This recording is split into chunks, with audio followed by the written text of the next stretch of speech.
पावकानः सरस्वती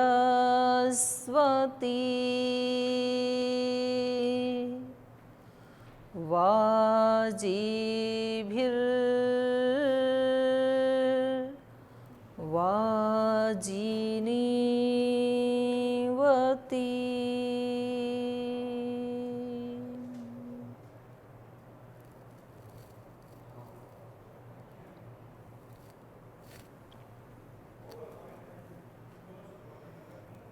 गत कक्षा में हमने ये चर्चा की थी, प्रसंग ये चल रहा है कि रामायण पढ़ने से पहले जो रामायण का महात्म्य है 5 अध्यायों में बताया, तो उसमें 3 अध्याय में ये बताया गया कि रामायण पढ़ने का फल क्या है, इसका महात्म्य क्या है, इन सद्ग्रंथों की शरण में आने से इसका क्या परिणाम होगा, क्या फल हमें मिलेगा, वो बताया गया। और फिर चौथे अध्याय में बताया कि उसकी विधि क्या होनी चाहिए, क्योंकि हमारे पास आज यदि हम कोई छोटी सी भी मशीन मार्केट से ख़रीद के लाते हैं, एक हम प्रेशर कुकर भी लाते हैं, तो उसके साथ एक बुकलेट होती है कि इसको यूज कैसे करना है। यहाँ तक कि उसमें विशल आएगी तो कितनी विशल के बाद खाना पक गया ये उसमें लिखा हुआ होता है, और जब खाना पूरा पक गया तो उसका ढक्कन कैसे खोलना है। तो अगर वो विधि नहीं पता है हमें तो खाना तो झट से बन जाएगा, लेकिन यदि किसी ने प्रेशर निकाले बगैर ही ढक्कन खोल दिया तो ढक्कन सीधा माथे में आके लगेगा और हमें चोट लग जाएगी फिर। तो विधि की बहुत बड़ी महत्ता है, किसी भी काम को करने के लिए उसकी विधि क्या है। तो इसलिए चौथे अध्याय में यहाँ बताया कि रामायण पढ़ने की विधि क्या है, कैसे पढ़ें, उसका विधान क्या है। फिर 5वें अध्याय में उसकी पात्रता क्या है, जो रामायण को पढ़ रहा है या दूसरे को जो सुना रहा है, तो उस व्यक्ति में क्या पात्रता होनी चाहिए और सुनने वाले में क्या पात्रता होनी चाहिए, इसकी यहाँ बात चल रही थी। तो ये केवल रामायण के लिए ही नहीं है, वेद के लिए भी ऐसा ही आता है। निरुक्त में भी एक ऐसा ही मंत्र आया है वेद का, तो वहाँ भी यही है कि विद्या जो है ब्राह्मण के पास जा कर के कहती है कि मैं आपके लिए बहुत फलवती होंगी, बहुत आपको माला माल कर देने वाली होंगी, लेकिन आप मेरे को किसी ऐसे व्यक्ति को मत देना। कैसे व्यक्ति को मत देना, तो वो वहाँ पर बताया हुआ है, जो प्रमादी है, जो आलसी है, निद्रालु है, जो ब्रह्मचर्य का पालन नहीं करता है, जो हिंसक है, ऐसे वहाँ पर भी गिनाया है वेद में भी, और यहाँ भी ऐसे ही बताया। तो कल यहाँ पर हम पढ़ रहे थे कि मेरे को ऐसे व्यक्ति को मत देना, ब्रह्मद्वेष रतानां च दम्भाचार रतात्मनां लोकवंचक वृत्तिनां च न ब्रूयात् इदम उत्तमम। इस उत्तम विद्या को उन व्यक्तियों को मत बताना जो ब्रह्म से द्वेष करने वाले हैं, दंभ आचरण वाले हैं, और जो लोग को ठगने की वृत्ति है, जिनकी बहकाना चाहते हैं अच्छी अच्छी बातें कह करके, तो आप उनको बताओगे तो उनके अंदर वो पात्रता तो है नहीं, फिर वो उन शब्दों का दुरुपयोग करके लोगों को ठगने लगेंगी। और फिर जब उनका वैसा आचरण नहीं है तो कुछ समय के बाद लोगों के सामने उनकी सच्चाई आ जाएगी, तो लोगों को फिर उनके साथ साथ उस विद्या के ऊपर से भी विश्वास उठ जाएगा। एक कथा मैंने सुनी, एक बहुत बड़े कोई वो थे, सन्यासी थे, बाबा भारती, और उनके पास एक ऐसा घोड़ा था कि मतलब वो चलने में और देखने में, मतलब घोड़ा क्या था, एक ये समझें कि एक भगवान की विभूति थी।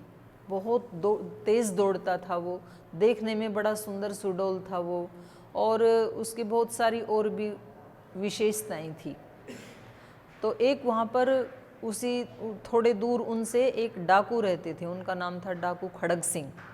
तो एक बार उसने कहा, डाकू ने, कि देखो मेरे को तो इतनी दूर दूर तक जाना होता है, इतना बड़ा मेरा काम फैला हुआ है चारों तरफ। अच्छा, पहले एक बात अच्छी थी कम से कम कि जो डकैती करते हैं ना, वो भी मतलब ऐसे सब लोगों में प्रसिद्ध होते थे, भाई ये डाकू है, तो कम से कम इतना उसका था, भाई मैं डाकू हूँ। तो उन्होंने कहा आपके पास ऐसे घोड़े का क्या काम, ऐसा घोड़ा तो मेरे पास होना चाहिए कि मैं किसी से कोई चीज़ छीनूं और फिर घोड़े पे लेके भाग जाऊं। तो बाबा भारती ने कहा कि भी देखो ये घोड़ा मैं नहीं दे सकता हूं आपको, क्योंकि इसके प्रति मेरी बहुत प्रीति है और ये मेरे को मेरे गुरु ने दिया था, तो ये उनकी भेंट है। तो उन्होंने कहा अच्छा ठीक है, लेकिन बाबा जी आज तो मैं जा रहा हूँ, लेकिन याद रखना ये घोड़ा मैं ले लूँगा आपसे। तो उन्होंने कहा ना भी घोड़ा मैं नहीं दूंगा तेरे को। तो खैर ऐसे करते हुए एक दिन बाबा भारती उस घोड़े पे बैठ करके कहीं गए थे और इसने क्या किया, एक कपड़े बदल करके और एक रोगी का रूप धारण कर लिया, एक वृद्ध व्यक्ति और रोगी वो भी, और उसका पैर टूटा हुआ है और वो जंगल में ऐसे करहा रहा था। तो इन्होंने चेहरा तो ठीक से, उसने कुछ डाकू था तो कुछ लगाया होगा, उसने नकली दाढ़ी मूंछ कुछ तो ऐसी लगाई होंगी बुजुर्ग व्यक्ति की जैसी। तो वो पेड़ के नीचे पड़ा हुआ करहा रहा था कि कोई मेरे को उस गांव तक पहुंचा दे, मेरे पैर में मोच आ गई है, दर्द है बहुत। तो इन्होंने देखा अब ये संत आत्मा थे, इनको दया आ गई, तो उन्होंने घोड़ा वहाँ रोका और खुद घोड़े से नीचे उतरे और उस व्यक्ति को सहारा देके कि चलो मैं आपको घोड़े पे बिठा के गांव तक छोड़ देता हूँ। तो इन्होंने खुद सहारा देके धीरे धीरे उसको चढ़ाया ऊपर, और जब ये चढ़ने लगते बाबा भारती, उससे पहले तो उन्होंने घोड़े को एड़ लगाई और भाग गया वहाँ से खड़ग सिंह। तो ये तो देखते रह गए। फिर बहुत दूर जा कर के बोले कि बाबा जी पता लगा? बोले भाई पता तो लग गया, लेकिन कोई बात नहीं, तुम घोड़ा तो ले जाओ, लेकिन तुम मेरी एक बात सुन लो, एक बार वापस आओ। बोले नहीं अब नहीं आने का मैं। आप क्या समझते हो कि मतलब जैसे दूसरों को धर्मोपदेश देते हो वो आपकी बातों में फंस जाते हैं, ऐसे आप डाकू को भी फंसा दोगे? मेरे अंदर कोई परिवर्तन आने वाला नहीं है, मैं वापस नहीं आऊँगा, क्योंकि आप वापस आते ही अपना घोड़ा छीन लोगे, मैं घोड़ा देने वाला नहीं हूँ। तो उन्होंने कहा मैं घोड़ा वापस नहीं छीनूँगा, ये मेरा वचन है आपको, लेकिन आप एक बार वापस आओ। तो वो आ गए, तो दूर से बात कर रहे कि बोले बताओ, घोड़े पे बैठे बैठे ही बात कर रहे। तो उन्होंने कहा कि भाई घोड़ा तो तुम ले जाओ, घोड़ा तो आज से तुम्हारा हो गया, लेकिन ये घटना किसी के सामने चर्चा मत करना। तो बोले क्यों? बोले लोगों का ना विश्वास उठ जाएगा, कोई रोगियों की सहायता ही नहीं करेगा। जब भी कोई ऐसा दीनहीन कोई व्यक्ति होगा जिसको सहायता की ज़रूरत होगी, तो लोगों को ये याद आ जाएगा कि कहीं कोई खड़ग सिंह जैसा तो नहीं है। तो जब किसी अपात्र व्यक्ति के पास कोई चीज़ चली जाती है और वो उसका दुरुपयोग करता है, तो फिर उस वस्तु के प्रति भी डाउट हो जाता है। आज लोगों का यदि अध्यात्म से विश्वास उठा है तो वो इसलिए उठा है कि आध्यात्मिक जीवन जीने का दंभ भरने वाले सब व्यक्ति नहीं कहूँगी मैं, उनमें से कुछ व्यक्ति ऐसे निकले कि जिन्होंने उसका दुरुपयोग ही कर दिया अध्यात्म विद्या का, और कुछ ऐसे निकले कि जिन्होंने पूर्ण सदुपयोग नहीं किया, वो बीच में कहीं झूल रहे हैं। तो उनके जीवन को ऐसे देखते हैं कि भाई इन व्यक्तियों ने तो अपने जीवन की समस्या तो मिटाई नहीं, और इन्होंने तो जो यहाँ लिखा है ऐसा तो कुछ तो दिखाई तो देता नहीं है इनके जीवन में। तो फिर उनका उस विद्या से भी विश्वास उठने लगता है। आज करोड़ों लोगों का यदि योग विद्या के ऊपर विश्वास जमा, तो वो इसलिए जमा क्योंकि वो योग विद्या से क्या हो सकता है, वो जो स्वामी जी महाराज बोलते हैं वो उन्होंने अपने जीवन में घटित करके दिखाया। तो उससे कितना विस्तार हो सकता है व्यक्ति की लौकिक और पारलौकिक समृद्धि का, तो फिर लोग विश्वास करते हैं। तो फिर पहले कुछ 10-20 लोगों ने उसके ऊपर विश्वास करके और उसका अभ्यास किया, फिर कुछ सैकड़ों लोगों तक वो विद्या पहुंची, फिर हजारों तक पहुंची, उसके बाद लाखों लोगों तक पहुंची, और आज करोड़ों तक भी पहुंच के रुकी नहीं। देश के बाहर 7 समंदर पार आज पूरी धरती के ऊपर सब लोग उस योग विद्या के प्रति नतमस्तक हैं। तो ये आचरण से हम किसी चीज़ को प्रतिष्ठित कर सकते हैं। तो खैर यहाँ बात चल रही थी पात्रता की कि ये जो विद्या है ये बहुत अमृत जैसी विद्या है, तो इसको अपात्र को मत देना, और अपात्र को तो माता पिता भी नहीं देते हैं, और अपात्र को गुरुजन भी नहीं देते हैं, और ना ही देना चाहिए। तो इसका ये अभिप्राय नहीं है कि भाई फिर तो पात्र कोई मिलेगा नहीं तो ये विद्या तो लुप्त हो जाएगी, तो ऐसा इसका अभिप्राय नहीं है। जो अभी पात्र नहीं है उसको पहले पात्र बनाया जाए, और जब वो पात्र बन जाता है तो उनको देने से तो कोई मनाही है ही नहीं। तो फिर ज़्यादा से ज़्यादा, क्योंकि हमारी बहन रीता जी का कल ये प्रश्न था, बोल जी एक तरफ तो आप कहते हैं कि ज्ञान तो खूब ज़्यादा से ज़्यादा लोगों को बांटना चाहिए, ज़्यादा से ज़्यादा इस अध्यात्म विद्या को, अच्छी बातों को दूर दूर तक फैलाएं, और यहाँ पर फिर हमने प्रतिबंध लगा दिया कि अपात्र को मत देना, तो सुपात्र कोई मिलेगा नहीं और विद्या आगे चलेगी नहीं, तो विद्या तो लुप्त हो जाएगी, फिर तो कैसे अच्छाई बढ़ेगी। तो यहाँ ये नहीं कहा जा रहा है, यहाँ ये कहा जा रहा है कि पहले उसको पात्र बनाना। माता पिता के पास जो धन दौलत होता है तो वो पहले ही दिन अपने बच्चे को थोड़े ना दे देते हैं, पहले उसको 20 साल तक पात्र बनाते हैं, उसके बाद उसको तिजोरी की चाबी देते हैं, बैंक की कॉपी उसको देते हैं। अब बच्चा 1 साल का है, उसको बैंक की कॉपी हाथ में दे दें तो बच्चा क्या करेगा, फाड़ डालेगा, उसको कहीं डाल देगा, चेक बुक दे दी तो सब बच्चे का ही है। बच्चे के प्रति कोई द्वेष की भावना नहीं है, माँ बाप की प्रीति की ही भावना है, लेकिन पहले उसको योग्य बनाना है, पढ़ाना है, लिखाना है, उसको बड़ा करना है, उसके बाद तो सब उसका ही है। गुरुजन आते ही, यहाँ गुरुकुल में जो छोटे बच्चे आते हैं तो क्या आते ही आप पहले ही दिन उनको महाभाष्य थोड़े ना पढ़ा देंगे, तो क्या उनके प्रति आपको द्वेष थोड़े ही है कि भाई इनको हम महाभाष्य की विद्या इन तक नहीं पहुंचनी चाहिए, ये भाव नहीं है। आपको ये लगता है कि पहले महाभाष्य पढ़ने के ये पात्र बने, पहले वो पात्रता इनके अंदर आधान की जाए। यहाँ पर भी वही बात कही जा रही है कि अगर किसी के अंदर ये दोष हैं तो पहले इस व्यक्ति को उन दोषों को हटाना चाहिए, उसको पात्र बनाना चाहिए पहले, क्योंकि पात्र में डाला हुआ कोई भी चीज़ जो वो ठहर पाएगी, पात्र यदि ठीक नहीं है तो निकल जाएगी। बीज बोने से पहले किसान खेत को पात्र बनाता है उस बीज के लिए। अगर पहले खेत में पात्रता नहीं है और हमने हाइब्रिड का बहुत महंगा बीज डाल दिया तो वहाँ से फसल आने वाली नहीं है। फिर तो हमें रिजल्ट भी आना चाहिए, तो रिजल्ट तब आएगा जब पात्र के पास जाएगी। तो ये इतनी ऊंची विद्या है, ये जो सद्ज्ञान है रामायण का, क्योंकि ये ब्रह्मवेता, आत्मवेता, त्रिकाल दृष्टा वाल्मीकि जी ऋषि के द्वारा ये विद्या का अन्वेषण किया गया है, और ये इतनी ऊंची विद्या है जो इतने पुरुषार्थ से उन्होंने प्राप्त की। तो इसके लिए उन्होंने कहा कि ये किसी पात्र को देना। किसको देना?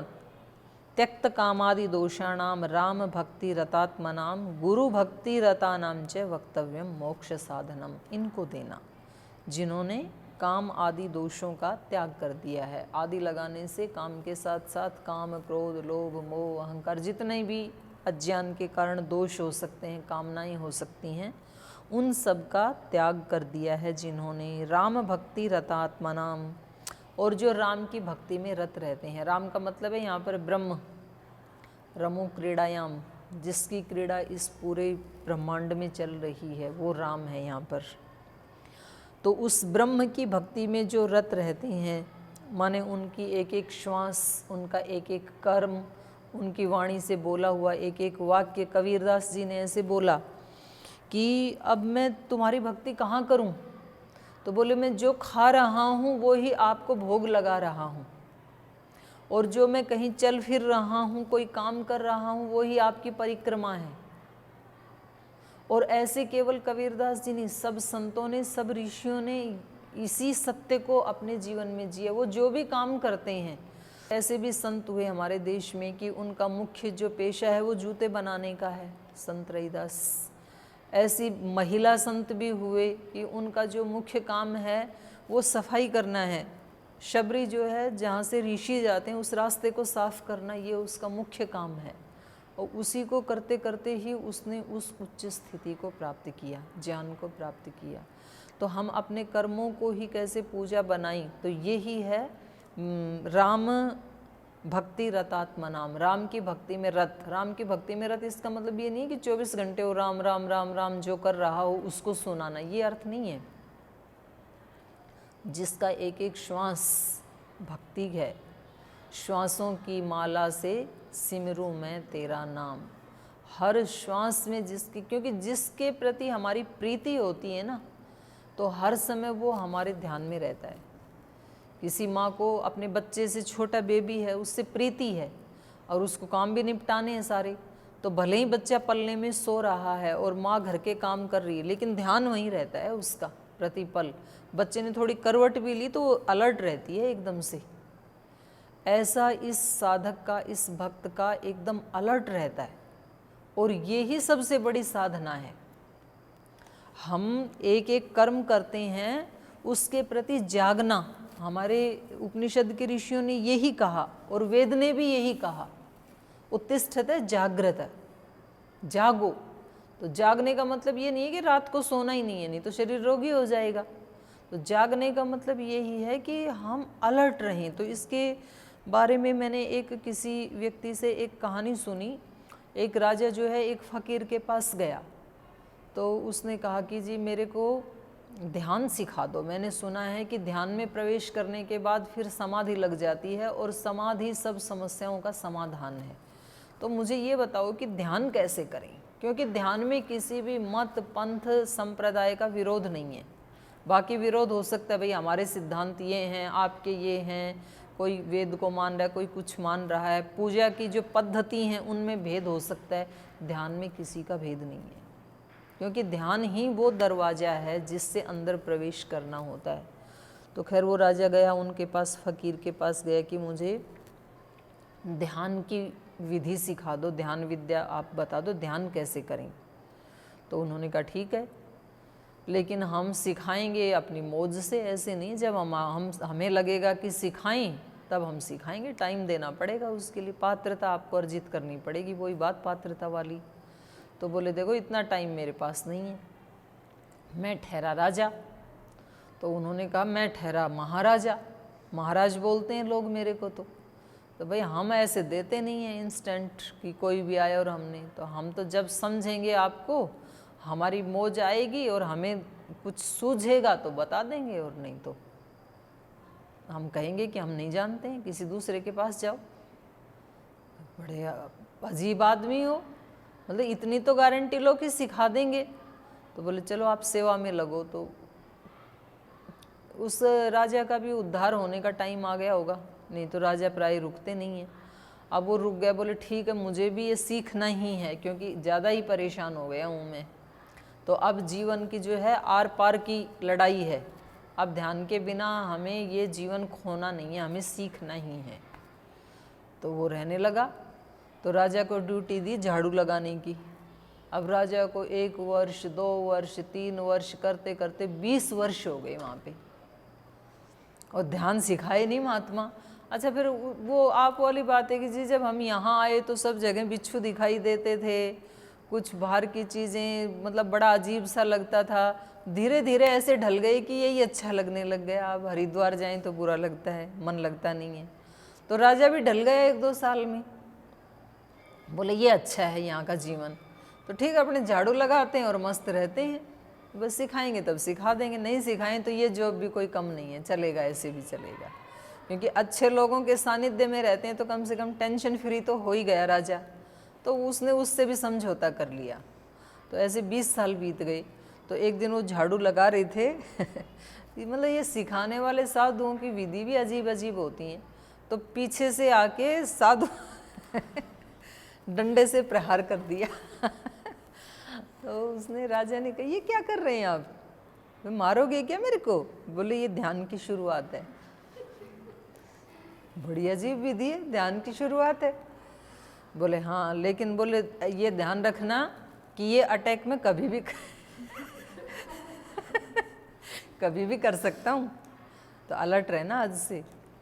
तो अब वो पहले तो बड़ी मस्ती में झाड़ू लगाता अब झाड़ू लगाते समय कोई पत्ता भी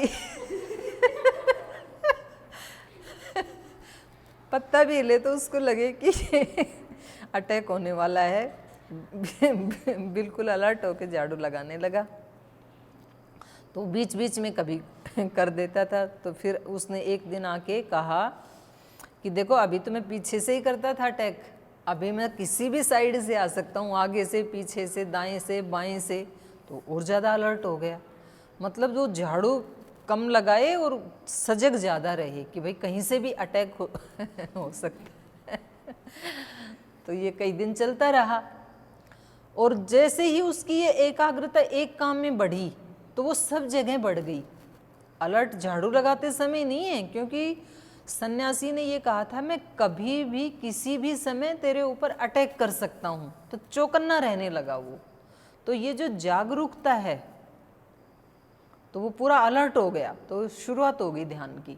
जब व्यक्ति अपने विचार के प्रति, अपने कर्मों के प्रति अलर्ट हो जाता है कि मैं क्या कर रहा हूँ इस समय, कौन सा भाव चल रहा है, कौन सा विचार चल रहा है, और कोई ना कोई शक्ति मेरे ऊपर अटैक करने वाली है। हम संध्या में जो मनसा परिक्रमा के मंत्र बोलते हैं तो हम बोलते हैं प्राची दिग अग्नि अधिपति। प्राची दिशा में अग्नि जिसका अधिपति है, प्राची दिगग्निरधिपति रसितो रक्षिता अशित रक्षिता आदित्य ईशवः। और अदिति जो अखंड, जो जिसको खंडित नहीं किया जा सकता, वो उस ईश्वर का नाम, माने जो सर्वव्यापक है।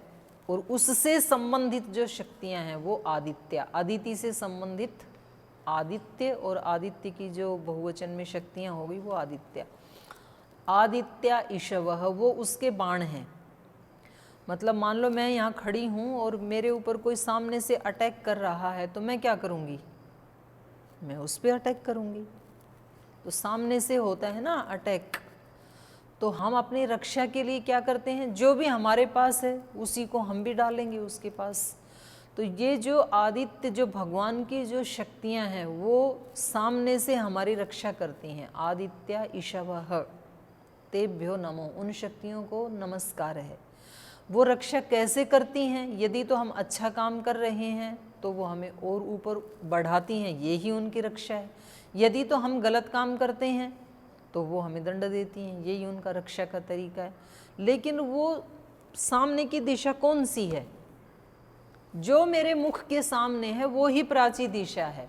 प्राची दिशा वो नहीं है जहाँ सूर्योदय होता है, वो भी है, लेकिन उसके अतिरिक्त। तो मैंने इधर मुंह किया तो उधर से मैंने कुछ पाप किया और उधर से मेरे ऊपर बाण आ रहा है, तो मैंने कहा कि मैं इधर मुंह कर लेती हूँ, फिर तो ये भी प्राची हो गई मेरे लिए, उधर से भी वही बाण आ रहे हैं। तो मैंने उधर मुंह किया तो उधर से भी, मैंने चारों साइड में अपना मुंह किया, जिधर भी मैंने मुंह किया उधर से ही वो शक्तियाँ मेरे ऊपर अटैक कर रही हैं। मैं पाप से बच सकता नहीं हूँ, जो पाप किया उससे के दंड से बच सकता नहीं हूँ। तो मैंने नीचे मुंह किया तो नीचे से भी वही शक्ति मेरे को दंड दे रही है, ऊपर किया तो वो भी दे ही रही हैं। तो फिर मैंने आंखें बंदी कर ली, लेकिन तो भी वो अंदर से मेरे को दे ही रही हैं। तो फिर मैंने सोचा कि भाई इससे तो बचा नहीं जा सकता। तो इसलिए हमने उसकी शरणागति को स्वीकार किया और फिर हमने कहा कि भाई ये जो हो रहा है ऐसा जीवन में जीऊँ कि ये मेरी सहायता करें, मेरे को दंड ना दें। तो जिधर भी मेरा मुंह हो उधर उधर से दैवी शक्तियाँ मुझे ऊपर उठाएं। जिधर जिधर मेरा मुंह हो वही वही प्राची दिशा, और जिधर भी मेरी पीठ है वही वही। तो हमने अनेक अनेक शक्तियों की वहाँ पर प्रार्थना की, उनको प्रणाम किया। तेभ्यो नमो, अधिपतिभ्यो नमो, रक्षितृभ्यो नमो, उन सब को मेरा प्रणाम है। और फिर उसके बाद कहा कि ऐसा जीवन जीते हुए अगर कोई मेरे को परेशान करता है, कोई मेरे को प्रतिकूलता से युक्त करता है, तो मैं क्या करूं? बोले तो भी मैं अपने हाथ में नहीं लूँगा कानून। जब पुलिस हमारे सामने है और कोई व्यक्ति हमारे ऊपर अटैक करता है, हमारे को तंग करता है, तो हमारे को ये बताया जाता है भाई पुलिस सामने है, तुम कानून को हाथ में मत लेना, दंड देने वाले सामने ही है ना, तो ये अपने आप दंड दे देंगे। तो हमें ये दिखता है कि जब वो शक्ति मेरे सामने है, आदित्य ईशवः, उस आदित्य के ईशु वो आदित्य रूपी ईशु भगवान की जो शक्तियां हैं वो दंड देने के लिए हैं, तो मुझे इनके साथ नहीं उलझना है। तो क्या करना है? जंभे दद्मः तेभ्यो नमो अधिपतिभ्यो नमो रक्षितृभ्यो नमः एभ्यो अस्तु योस्मान द्वेष्टि यम च वयम द्विष्मः तम जंभे दद्मः। हम उस आपके कानून को अपने हाथ में नहीं लेंगे, इनका फैसला आप करना, जो भी इनको दंड देना है, पर मैं अपने कर्तव्य कर्म से ना डिगूं। तो ऐसे जब व्यक्ति अलर्ट हो जाता है ना, तो उसको सब दिशाओं में वो शक्तियां दिखने लगती हैं। तो ये राजा अलर्ट हो गया, और फिर उस साधु ने एक दिन उसको कहा कि अब तक तो मैं दिन में ही प्रहार करता था, अब मैं रात को भी कर सकता हूँ। तो ये व्यक्ति सो रहा है लेकिन थोड़ा सा ये सचेत भी है। कहते हैं कुत्ते की जो नींद होती है ना, वो बड़ा सचेत होकर सोता है, मतलब थोड़ा सा भी कुछ आहट होगी तो तुरंत वो जग जाएगा। ऐसे ही कहते हैं कि मोर के कान भी, मोर बड़ा अलर्ट रहता है, थोड़ी भी कोई आहट होगी तो चिल्लाने लग जाएगा, उसको एहसास हो जाता है। तो जब साधक के अंदर ये अवेयरनेस पैदा हो जाएगी, जब वो अलर्ट हो गए, जब वो जागरूक हो गया, इतना एकाग्र हो गया एक एक श्वास के ऊपर, ये है राम भक्ति रतात्मा नाम। यहाँ पर जो शब्द आया ना कि ये रामायण किसको सुनानी चाहिए? त्यक्त कामादि दोषाणाम राम भक्ति रतात्मा नाम, जो राम की भक्ति में रत हैं, ब्रह्म की भक्ति में रत हैं। तो ब्रह्म की भक्ति में रत का मतलब है कि जिनका अपने एक एक श्वास पे, अपने एक एक कर्म पे, एक एक विचार पर, एक एक भाव के ऊपर पूरी उनकी दृष्टि है, वो पूरे जागरूक हैं, उनको बताना। तो वहाँ बताओगे तो तुरंत वहाँ से फल आएगा। वो बिल्कुल नाइस है, चित्त की भूमि बिल्कुल तैयार है, वो बिल्कुल विशुद्ध है, तो वहाँ जैसे ही बीज डाला तुरंत उसका फल मिलेगा। उनको देना। गुरु भक्ति रता नाम च, राम की भक्ति में रत होगा वो गुरु की भक्ति में भी रत होगा निश्चित रूप से। राम तो दिखता भी नहीं, गुरु तो दिखते भी हैं। गुरु भक्ति रता नाम च वक्तव्यम मोक्ष साधनम, ये मोक्ष का जो साधन रामायण है ये उनको बताना। सर्वदेव मयो राम स्मृतिश्चार्ति प्रणाशनः सद्भक्त वत्सलो देवो भक्त्या तुष्यति नान्यथा। और वो राम कैसा है? सर्वदेव मयो राम है, सब देव जिसमें एकत्रित हो गए, सारी दिव्य शक्तियाँ, दैवी शक्तियाँ जिसके आश्रय में रहती हैं, वो ब्रह्म, वो यहाँ पर राम है। सर्वदेव मयो राम स्मृतश्चार्ति प्रणाशन, और वो अर्ति, जो आर्त पुकार करते हैं उनकी पुकार का नाश करने वाला, इस रूप में स्मरण किया जाता है। सद्भक्त वत्सल, और सद्भक्त जो हैं उनके प्रति वो वत्सलता रखने वाला है। वो जो देव है भक्त्या तुष्यति नन्यथा, वो भक्ति से ही संतुष्ट होता है। तो ये भक्ति क्या है, इसकी चर्चा फिर अगली कक्षा में करेंगे। भक्ति मतलब क्या, कौन सी भक्ति से संतुष्ट होता है? वो दीप जलाने से, कि धूप जलाने से, या घंटी बजाने से, कि यज्ञ करने से? भक्ति मतलब क्या, कैसे खुश होता है वो? तो इसकी चर्चा हम अगली कक्षा में करेंगे। आज यहीं पाठ को विराम देते हैं।